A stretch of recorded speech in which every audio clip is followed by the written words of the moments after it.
दोस्तों, अगर गौर किया जाए तो पिछले कुछ सालों से अंतर्राष्ट्रीय राजनीति और आर्थिक मोर्चे पर बहुत बड़े बदलाव होते हुए दिखाई दे रहे हैं। खासकर तब जब रूस, भारत और चीन जैसे तीन बड़े एशियाई देश किसी मंच पर एक साथ दिखाई देते हैं। इतिहास गवाह है कि जब जब ये तीनों देश किसी भी वैश्विक संगठन या सम्मेलन में एक साथ खड़े होते हैं, तब तब अमेरिका और उसके सहयोगियों के लिए यह किसी न किसी रूप में एक बुरी खबर साबित होती है।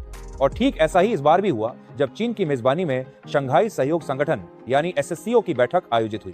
इस बैठक में भारत, रूस और चीन ने एक साथ अपनी मौजूदगी दर्ज कराई और उसके तुरंत बाद अमेरिकी खेमे में बेचैनी और बौखलाहट देखी गई। खासकर डोनाल्ड ट्रंप जैसे नेता इस बात को लेकर पहले ही आशंकित थे कि उनकी टैरिफ की रणनीति और डॉलर को लेकर जो योजनाएं हैं वे शायद अब दुनिया के सामने कमजोर साबित हो सकती हैं। साथियों, मैंने कभी आपसे ये नहीं कहा कि इस चैनल को सब्सक्राइब करें, लाइक करें या शेयर करें, क्योंकि मुझे हमेशा ये भरोसा रहा कि अगर मेरी बात में दम होगा तो लोग खुद बर्दारी खुद सुनेंगे। लेकिन आज पहली बार मैं आपसे एक अपील कर रहा हूं, अगर आप मुझे एक सच्चा पत्रकार मानते हैं, अगर आपको लगता है कि लोकतंत्र में पत्रकारिता की कोई भूमिका अब भी बाकी है, तो इस चैनल को अभी सब्सक्राइब कर लीजिए और वीडियो को अंत तक जरूर देखिए। दरअसल अमेरिका के सामने इस समय दोहरी चुनौती खड़ी हो गई है। एक तरफ वह अपने डॉलर को दुनिया की रिजर्व करेंसी बनाए रखने के लिए लगातार नए नए कदम उठा रहा है, वहीं दूसरी ओर दुनिया भर के सेंट्रल बैंक अब अमेरिकी ट्रेजरी बॉन्ड्स को छोड़कर सोने की तरफ तेजी से शिफ्ट हो रहे हैं।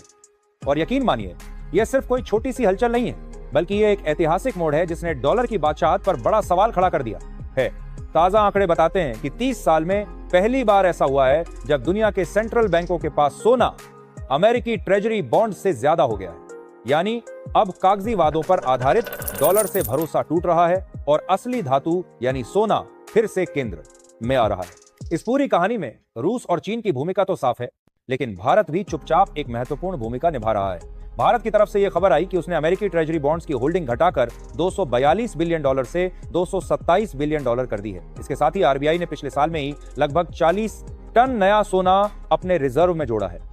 अब सोचिए, दुनिया की सबसे तेजी से बढ़ती अर्थव्यवस्था, जिसे सामान्य परिस्थितियों में अमेरिकी बॉन्ड ज्यादा रखने चाहिए थे, वह उल्टा इनसे दूरी बना रही है और सोने में निवेश कर रही है।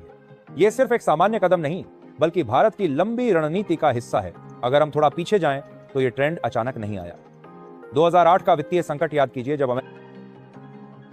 अमेरिकी बैंकों के ध्वस्त होने से पूरी दुनिया हिल गई थी। उसी समय पहली बार कई देशों को यह एहसास हुआ कि डॉलर पर आंख मूंद कर भरोसा करना जोखिम भरा है। लेकिन असली झटका तब लगा जब 2022 में रूस यूक्रेन युद्ध के दौरान अमेरिका और पश्चिमी देशों ने रूस के सेंट्रल बैंक की संपत्तियां फ्रीज कर दी। यही वह पल था जब बाकी देशों को लगा कि अगर आज रूस के साथ ऐसा हुआ तो कल उनके साथ भी हो सकता है। और इसी सोच ने डी डॉलराइजेशन की प्रक्रिया